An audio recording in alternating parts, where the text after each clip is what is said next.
¿Cómo están, amigos? Muy buenas noches. Efectivamente, bienvenidos a Diálogo Abierto en este miércoles 26 de febrero. Vamos a hablar del deporte, vamos a hablar de Alianza Lima.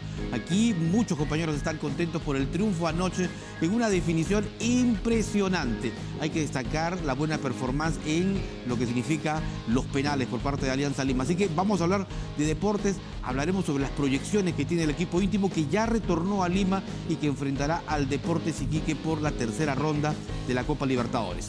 Luego, en nuestro segundo bloque, vamos a hablar de economía y estará un exministro justamente para contarnos todos los detalles. Luis Miguel Castilla nos va a decir en los próximos minutos también de cómo va a crecer la economía en 4%, pero además también de otros aspectos que están relacionados, por ejemplo, a la inversión pública y a la inflación. Así que esto y mucho más aquí en Diálogo Abierto. Tenemos antes el resumen informativo. Queremos una inversión privada con responsabilidad social. Y esa es la razón por la que ella ha solicitado una investigación profunda y rápida que permita determinar quiénes han sido los autores, los responsables de este suceso y que se asegure una severa sanción para los mismos. Tenía un maltrato físico, sí, 6 cobardes contra una dama, tiene heridas en los codos, en los brazos, tiene moretones en las piernas y tiene un maltrato psicológico porque la señora, al momento de entrevistarla, ella misma lo refiere que solamente pensaba en la muerte. Jamás pensó que la policía iba a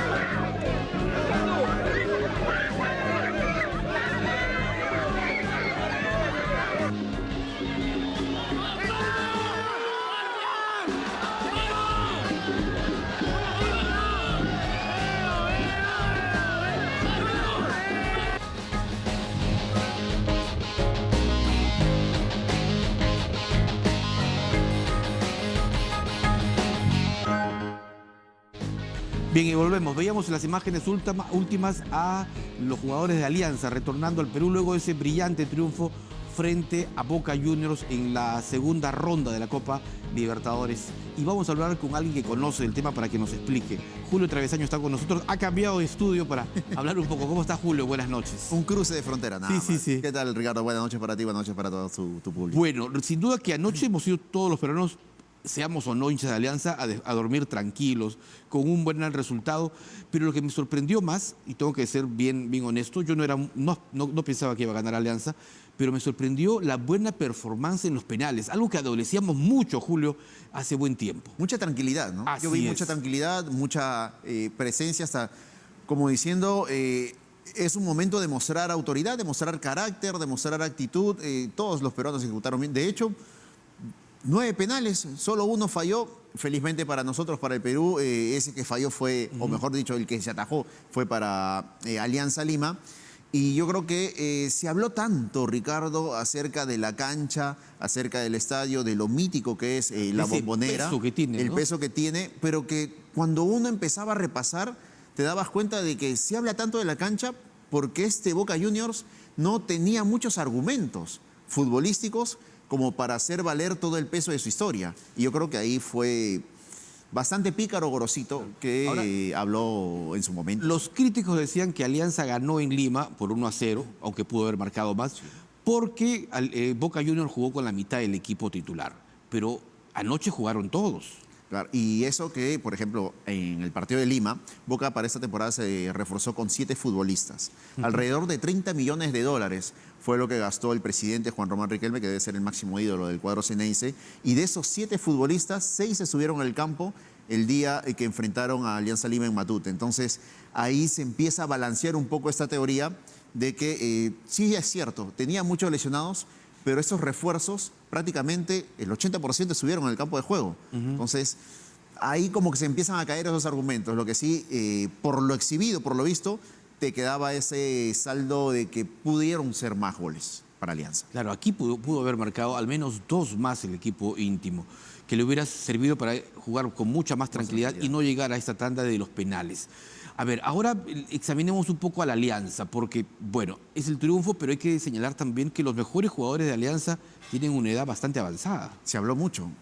Yo recuerdo que Se hablaba de, incluso en los medios internacionales, va a jugar Boca contra un equipo que tiene en sus dos delanteros 80 años. Paolo tiene 41, por el hecho de haber sido 1 de enero, y Hernán Barcos tiene 40. Y fueron precisamente los dos. Hernán Barcos logra el empate y el primer penal en la tanda, con todo el peso que eso conlleva, lo coge Paolo y lo define de gran manera, ¿no? Pero allí es algo importante, porque Paolo, yo creo que allí el entrenador de Alianza dio un buen paso, porque el primero en ir hacia la línea de los 12 pasos fue Paolo Guerrero, que, digamos, con la clase, sobre todo la experiencia de jugar en un estadio totalmente adverso, fue con esa tranquilidad y disparó y marcó un buen gol. Claro, imagínate, Paolo ha pateado un penal en una final contra Brasil en el Maracaná, claro, a estadio lleno, entonces sabe lo que es pararse pues, entre un escenario de esa magnitud, pues, ¿no? Claro, eso llena de confianza al resto, ¿no? Porque claro, realmente todos patearon muy bien, todos. Así es, fue una buena tanda, una buena presentación de Alianza Lima, dentro de lo suyo en sus argumentos, y más allá de que se pueda decir de que no es el Boca de antes, no es el Boca que todo el mundo ha visto levantar una serie de copas internacionales, ganar en Japón y todo eso. Es un club con un escudo importante y de un fútbol que claramente es superior al nuestro. Entonces, me preguntabas antes de empezar la entrevista, ¿qué puede representar si un resurgir o no del fútbol peruano? Pero sí puede ser una primera clarinada, ¿no? De que sí se puede, de que hay con qué, hay material, porque más allá de que nos quedemos en la experiencia y la edad de Hernán Barcos o de Paolo Guerrero, hay chicos que empiezan a pedir campo, como es el caso de Eric Noriega, futbolista que el año pasado estuvo en la Sub-23, y personalmente, si tú me preguntas, yo creo que puede hacer esta última temporada en Alianza Lima o en el fútbol peruano. Ahora vienen dos partidos difíciles para Alianza. Este fin de semana frente al Sporting Cristal, en el Estadio Nacional, donde va a tener que jugar con todo su equipo titular. Y sobre todo ahí pensando en lo que puede resultar. Es que incluso para la planificación, Ricardo, recién el día viernes vamos a tener a ciencia cierta la fecha y la hora confirmada del partido frente a Deportes Iquique. Debería ser el miércoles a las 7:30 de la noche. ¿Por qué? Porque no podría ser martes. Por las horas, no se da ese plazo de 72 horas tras el partido con Sporting Cristal. La noticia sí, dentro de todo, que de repente no le va a gustar al hincha de Lancista, es que, por ejemplo, por acumulación de tarjetas amarillas no podrá estar ni Paolo Guerrero ni Eric Noriega. Entonces, ellos dos sí serían titulares frente a Sporting Cristal ese sábado, ¿no? Que bueno, sin duda van a ser buen atractivo frente al Sporting Cristal, pero habrá que guardar también, digamos, pierna para otros jugadores. Sí, porque ya estás ahí, ¿no? 2 partidos te separan de la fase de grupos, que claramente también hay una inyección económica. Claro. ¿No? Porque por la fase 1 contra Nacional de Paraguay recibió Alianza Lima $400.000. Clasificando a esta fase 2 con Boca Juniors recibió $500.000. Ahora, por pasar a esta tercera etapa, recibe $600.000. A este momento tiene acumulado $1,5 millones. Claro. Y de asegurar la fase de grupos de Copa Libertadores de vencer, y es $1 millón por partido, son $3 millones, ¿no? Más el incentivo económico que si ganas, te dan otros $330.000 que no le caen mal a ningún club peruano. En la mesa, Deportes Arica es inferior a... Iquique, Deportes Iquique es inferior al Boca Juniors. Claro. ¿De dónde? O sea, cuéntanos un poco sobre, digamos, la presencia del Deportes Iquique. A diferencia de Alianza, ellos empezaron en la fase 2. O sea, en esta fase les tocó enfrentar a Independiente de Santa Fe. Ya. Independiente de Santa Fe que tenía como figura Hugo Rodallega, de el jugador colombiano. Vencieron por los penales, cayeron en Santa Fe el día de ayer 2-1. Tienen a un jugador, tienen a Fuchs y tienen a Puch, perdón, y tienen a Pino, que es un delantero de 1,90 m, metió gol ayer en Colombia, como sus principales armas, ¿no? Hay un tema también logístico que deberá ser buscar Alianza Lima, porque el traslado no es fácil. Hay que hacerlo vía Santiago, son 5 horas a Santiago y 3 horas en avión a Iquique. Lo que ya si hay un charter podría cortarlo a 3 horas, entonces hay que empezar a hacer una planificación adecuada para ello, pues, ¿no? Pero futbolísticamente, ¿cuál es su cualidad principal del equipo chileno? Es un equipo que busca mucho por las bandas, que aprovecha precisamente el tener un centro delantero de 1,90 m, que por ahí podría hacer diferencia, buen juego aéreo.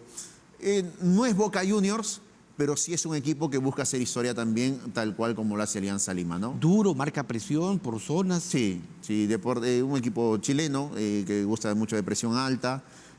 Para jugar, va a ser una buena prueba para Alianza Lima, que deberá seguir pensando en elevar la valla. Ahora, ¿el primer partido se va a dar aquí en Lima o No, se van sería allá? ya, de visita. Se van allá. Sí, sería ya de visita y Alianza Lima cerraría en Matute, ¿no?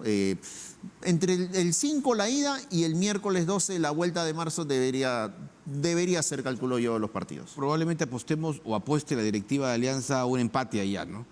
Y aquí a cerrar con un cerrar, triunfo. claro, a cerrar, obviamente. Lo que le ha significado poder llegar a esa instancia, incluso, Alianza Lima, ¿no? Ahora, Alianza, ¿cómo está actualmente en cuanto a promoción? Porque Alianza es uno de los pocos equipos que tiene una suerte de escuela de fútbol en donde la dirigencia financia incluso los estudios, logra llevar a los jóvenes que tienen buena performance y que tienen madera sobre todo, a llevarlos y a irlos trabajando poco a poco. ¿Cómo está en ese resurgimiento Alianza? Tú has dicho la palabra clave, Ricardo, resurgimiento, porque está en esa búsqueda, más allá de que, claro, las canteras, cuando uno habla de equipo grande, siempre dice que cuando está en problemas son las canteras los que te tienen que sacar adelante. Necesita un Constantino Carvalho nuevamente. Lo que era Constantino, el propio Cholo Castillo, los jugadores que pasaron a Alianza, Cholo Castillo, el Cholo Castillo, la claro. generación de Jefferson te habla de Constantino Carvalho.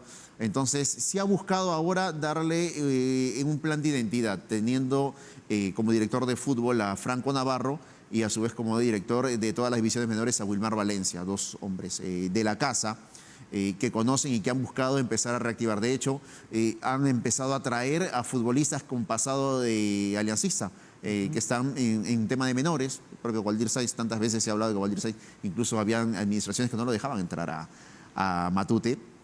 Ahora también trabaja con algunos en cuanto a definición con los chicos. Es un proyecto que debería dar frutos de acá a 2, 3 años, porque lo que normalmente pasaba, equipo grande que que se le exige ser campeón, no solía confiar mucho en las divisiones menores y no, en los últimos tiempos no se ha dado una gran aparición precisamente de las canteras de Alianza Lima. No sé si Carrillo, Jordi Reina por ahí son las últimas grandes luces que han aparecido. Quevedo no terminó por completar, digamos, ese proceso, entonces Alianza en ese caso particular está en la búsqueda de esa gran aparición, ¿no?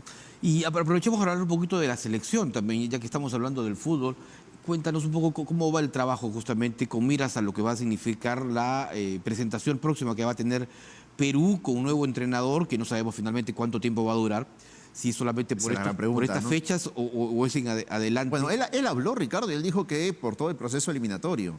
Pero lo que uno tiene entendido es que, mientras tanto, se va dando la búsqueda precisamente de ese comando técnico y de este director de selecciones que va a engranar el proyecto al 2030. De cara, entendemos que el 9 de marzo se debería dar la lista de convocados. Ya. Ahora eso va a traer un problema, podría acarrear un problema en el torneo nacional, en la apertura. Por la tragedia lamentable de Trujillo, se canceló, por ejemplo, el partido entre Atlético Grau y Universitario, que debió jugarse el último domingo en Mansiche, en Trujillo. El cuadro de Piura está pidiendo que se vuelva a jugar el 16 de marzo. Para ese entonces la selección ya estaría trabajando. Óscar Ibáñez se le preguntó si es que cedería a los jugadores que llamase él de Universitario, y ha señalado que no. Entonces ahí ya empezaría a tener un temita con el caso Universitario. Pero entendemos que el 9 de marzo sale la lista de convocados, el siguiente lunes empiezan a trabajar, van a viajar por Cali en rumbo a Venezuela. Primero enfrentamos a Bolivia acá, pero a Venezuela viajarán vía Cali, y a la expectativa de los convocados. Uno entiende que debería darse una mixtura entre aquellos que llevan bastantes temporadas referentes, los regresos, por ejemplo, de Andrés Carrillo, que Paolo Guerrero se mantenga, Ibáñez se lo ha mencionado, se lo ha hecho saber, y apariciones jóvenes como, por ejemplo, la de Eric Noriega, ¿no? Jugador de Alianza Lima. Y traer a otros, por ejemplo, otros refuerzos que tenemos en el extranjero, ¿hay todavía esa posibilidad? ¿Lo está evaluando Ibáñez? Sí, yo creo que Ibáñez es un hombre que conoce mucho al futbolista peruano. Ha sido parte de 2 comandos técnicos, ¿no? Claro. Yo creo que Oliver Sonet va a seguir siendo convocado, Gianluca Lapadula también va a ser siendo convocado. Por ahí la duda va a ser quién sea la pareja de central con Carlos Zambrano, porque Miguel Araujo está suspendido. Es más, el propio Carlos Zambrano también está suspendido. Ruiz Díaz podría ser incluido en el equipo. Ruiz Díaz es complicadísimo que esté por el hecho de que no está sin club en este momento. Escuchaba que había sido ofrecido a través de una caja inversora a Sport Boys del Callao, pero no se materializó. También hay una propuesta de Ayacucho Fútbol Club que quisiera tenerlo. Tiene oferta también de Mazatlán, de México, que es el equipo que derivó del Morelia, equipo al que él salvó la baja en su momento. Claro. La Major League Soccer ya empezó, entonces habría que tener paciencia y esperar qué define de su futuro Raúl Ruiz Díaz antes de pensar en la selección, ¿no? Perfecto. Julio, muchísimas gracias por estar esta noche con nosotros. Ha sido importante conversar contigo. Anoche ha sido una noche gratificante para todos los peruanos. Hoy hemos amanecido contentos porque llegar con un triunfo, sobre todo ante Boca. La gente estaba con otro semblante hoy día en la calle. Claro que sí, claro que sí. Muchísimas gracias, Julio Travesaño. Por favor, hasta la próxima. Y tenemos que votar por ustedes también. Me olvidaba. Sí, ustedes todos están invitados. como candidatos al premio Luces. El programa En Pared le tocó esta vez a mejor programa deportivo. Igual englobamos, ¿no? Todos los otros programas, Deporte Express, todo fútbol es la misma área. Esta vez le tocó En Pared, así que nada, de agradecimiento por el espacio y que puedan apoyar. Como dice el eslogan, ¿no? Tu voto puede hacer la diferencia. Perfecto. Julio Travesaño. Vamos a una pausa y al retorno vamos a hablar de economía, porque ya está con nosotros don Luis Miguel Castilla, exministro del sector, para conocer sus opiniones sobre las proyecciones que ha dado el ministro del sector. Con eso más volvemos.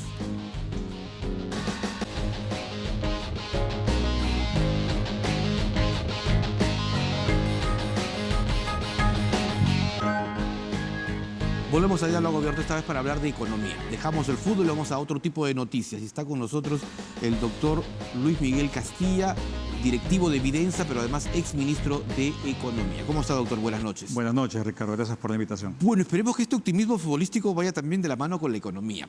Y la presentación del ministro Salardi el lunes ha sido interesante. Ha fijado metas importantes y él habla de un 4%. ¿No es cierto?, de crecimiento económico proyectados básicamente en el crecimiento en el tema de los minerales. ¿Qué sensación tiene usted? Mira, Ricardo, creo que el punto de partida es positivo porque la economía cerró el año pasado en tasas elevadas, en torno a 4,5%, y tiene factores para efectivamente poder proyectar un crecimiento más alto del esperado inicialmente. Si uno ve el consumo privado, con la baja de la inflación, hay mayor poder adquisitivo de la familia peruana y eso debe movilizar mayor gasto de los hogares y eso se va reflejado en el sector de comercio, de servicios, como un primer motor de crecimiento. Lo segundo es que el año pasado hemos batido récord en exportaciones, tanto tradicionales como no tradicionales. Así es. Y eso también dinamiza sectores que habían sido muy golpeados, como el sector agrícola, por ejemplo, y el sector pesquero, que habían sido golpeados por los efectos climatológicos. El tercer aspecto es que estamos viviendo un boom de inversión pública. Luego de primer año de gestión municipal y regional con resultados bastante, digamos, bajetones, por llamarlo de alguna forma, ya han aprendido a gastar y el año pasado se gastó 50.000 millones de soles en inversión pública y eso ha dinamizado. La gran variable y el gran desafío va a ser mover la inversión privada a una velocidad más grande. Y creo que las credenciales del ministro Salardi, viniendo de las canteras de Proinversión, teniendo una exitosa gestión al mando de esa entidad, creo que es un preludio y un presagio para una buena gestión y que se cumplan esas expectativas, digamos, tan optimistas que él ha presentado a la prensa. Más que un técnico, es un hombre gestor, que ha tenido permanente contacto, porque lo he seguido muchas veces en su trabajo y en entrevistas, con los gobernadores regionales y con el empresariado, ¿no?, para alentar lo que significa las alianzas público-privadas y sobre todo obras por impuestos. Así es, y usted lo ha dicho bien, el Perú necesita gestión. Si ha habido algo en estos últimos años, ha sido muchos recursos que no han sido adecuadamente gestionados y el hecho de entender que hay mecanismos como las asociaciones público-privadas y las obras por impuestos que pueden ayudar a acelerar el cierre de brechas, reactivar la economía y atender las necesidades de los peruanos, creo que trae, digamos, algo que mostrar y lo quiere hacer extensivo. Él, de hecho, ha anunciado un shock desregulador en el sentido de facilitar justamente este tipo de inversiones. Y esto tiene la bondad que si son una asociación público-privada, el requerimiento del fisco tiende a ser más suave o se distribuye a lo largo del tiempo. Entonces, a diferencia de la obra pública, hay que pagarla casi inmediatamente. Una asociación público-privada es un contrato de largo plazo que permite que la erogación de gasto fiscal sea más suave en el tiempo y eso es positivo, habida cuenta que su segundo gran desafío es sanear las cuentas públicas. Él ha prometido bajar el déficit fiscal de 3,7% del PBI a 2,2% y cumplir las reglas fiscales que han sido incumplidas 2 años consecutivos. Y creo que ese va a ser el gran desafío que enfrente el ministro en su gestión. Claro, sin duda, estamos hablando de todo un reto. ¿El precio de los minerales va a ayudar? ¿Puede, digamos, confirmar esos anuncios que hace él? Mire, yo creo que en el tema fiscal vamos a ver una regularización que va a ser ahora en el mes de marzo, abril, muy positiva, porque justamente el precio del cobre tan elevado va a hacer que el impuesto a la renta que paguen las empresas mineras en el país sea elevado y va a haber una inyección extraordinaria de recursos. Correcto. Eso es positivo. También que tengamos precios altos y récord términos de intercambio, lo que se refiere es que van a haber, ojalá, proyectos de inversión que comiencen a entrar en fase de operación. Hemos escuchado ahí noticias mixtas, ¿no? El proyecto de sulfuros de Yanacocha se ha postergado, lamentablemente, no por temas en Cajamarca, creería yo, sino por temas que tienen que ver con el hecho de que competimos con otros países en el mundo, con Canadá, con Sudáfrica, con Australia, claro, y tienen condiciones quizás más atractivas que las nuestras. Pero están ahí los precios altos dados para aprovecharlos. Y obviamente esto significa ingreso de divisas en un mundo que también se torna incierto. Acordemos que Perú y el resto del mundo está siendo amenazado por un incremento en aranceles, un proteccionismo que viene de los Estados Unidos. No estamos en la lista de los países priorizados, felizmente, claro, pero eso puede introducir incertidumbre en el comercio internacional. Entonces yo creo que el precio del cobre nos ayuda y ojalá que esto se traduzca en una dinámica de mayor crecimiento económico y rebasemos el 4%, ojalá, a futuro, porque esa es la única forma de reducir aceleradamente la pobreza, que es lo que nos ha venido persiguiendo estos últimos años. Doctor, pero a ver, mientras se hace esos esfuerzos desde el Ministerio de Economía, a 2 cuadras está el Congreso de la República y hay varios proyectos, que creo que ya una decena, para el tema de las AFPs, para el retiro justamente de las AFPs, que usted es un hombre crítico de esa posición, hay muchos expertos que se oponen, pero sin embargo las AFPs han tenido rentabilidad y no mala, son 400 millones de soles que han ganado durante el último año pasado. Y decían algunos expertos también de que justamente a raíz de ese movimiento, a raíz de ese retiro, ha habido mayor inversión, mayor movimiento económico, mayor poder de compra. De alguna manera es malo, pero al final ha tenido o puede seguir teniendo, de aprobarse un nuevo retiro, un efecto positivo en la economía. Mire, yo creo que sería perjudicial porque estamos viendo que eso afecta a un segmento muy reducido de la población.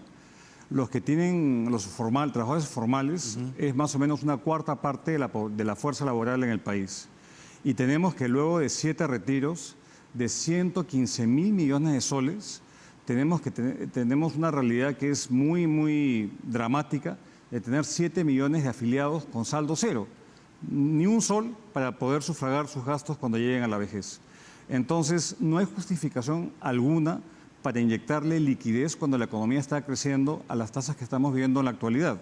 Y lo que estamos haciendo es desvestir un santo para vestir a otro sin justificación alguna y más bien respondiendo a móviles políticos de ciertos grupos políticos que quieren obviamente tener una bandera de sacarle la plata a las AFPs cuando estamos también en proceso de reglamentar una reforma que fue aprobada el año pasado y que uno de los elementos justamente es añadir una comisión por productividad, lo que quiere decir que si la AFP gana más, la comisión va de la mano de esa, digamos, de esa mayor productividad y si obviamente la AFP pierde eso también alinea los incentivos que tienen para administrar correctamente los fondos y no cobrar de más de comisión a los afiliados. Esa reforma se tiene que reglamentar, entra en operación en el mes de junio y no hace ningún sentido de seguir perforando el sistema de ahorro previsional cuando nuevamente la rentabilidad es una rentabilidad muy adecuada para los afiliados y es ahorro de largo plazo para solventar la vejez de muchos peruanos. Pero también está la necesidad ahora de mucha gente, doctor. Pero esa gente no recibe ni CTS ni tiene cuentas de AFPs. Ahí viene el drama. Y justamente la reforma que se ha establecido trata de ampliar la cobertura a más trabajadores. Tenemos 12 millones de peruanos que son informales y que no son trabajadores en planilla, por tanto no reciben ni pensión del sector público ni privado. Entonces, estamos prometiendo una ficción a la población que no les va a llegar, porque los que tienen cuentas ya tienen saldos reducidos. Estamos hablando- Y aquella masa que podría beneficiarse, pues no es afiliada a ningún sistema. De aquí a 10 o 15 años, Pensión 65 va a tener que quintuplicar su número de beneficiarios. Así es, y hay que tomar en cuenta que la población peruana se está envejeciendo y el gasto en temas de salud va a ir incrementándose. Y Hay un- pensionario, ¿no? Por supuesto, el bono demográfico ya está terminando y eso nos va a costar a todos nosotros, a nuestras familias, mantenernos cuando seamos adultos mayores y va a ser una carga mucho mayor al fisco, porque va a tener que atender una carga previsional mucho más fuerte y de hecho los países que han tenido problemas fiscales han sido aquellos que no han podido, digamos, tener un sistema financieramente sostenible en el tema previsional. ¿Qué candados debe tomar el Ejecutivo para evitar una farra fiscal, doctor? Porque en temporadas de elecciones los partidos políticos quieren llevar agua para su molino.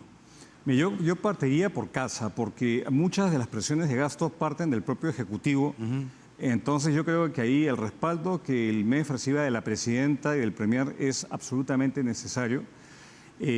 Ahora que se va a discutir este año el presupuesto del año entrante, es un presupuesto compartido entre el gobierno saliente y el gobierno entrante. Claro. Y hay ciertas reglas que aplican que no se puede gastar más del 60% del presupuesto del año compartido entre dos gobiernos. Y acá la verdad es que es un desafío, porque yo lo que veo es un apetito, una voracidad fiscal muy grande de los políticos que quizás aspiren a ser reelegidos a un Senado y a aquellos gobernadores y alcaldes que no tienen la opción de la reelección y que están viendo esto como una oportunidad para llevar, digamos, agua a su molino y hacer su agosto, como se dice coloquialmente. Entonces yo creo que hay candados constitucionales que se pueden apelar. Está el Tribunal Constitucional, que no ha sido medio tibio en sus sentencias para justamente evitar esta sangría de recursos, pero creo que no hay que timbear con una fortaleza tan grande que hemos acumulado a lo largo de los años, que es la solvencia y la disciplina fiscal, que nos vale tener costos de financiamiento más bajos y poder ser un país solvente en el mundo como lo somos hasta el día de hoy. Perfecto. Muchísimas gracias, doctor Luis Miguel Castilla. Muy amable, por Ricardo. esta entrevista. Muy gentil. Nosotros terminamos, nos vamos, pero no se muevan de TV Perú porque ya está Ronnie Mellán para traernos las noticias al cierre. Hasta el próximo viernes.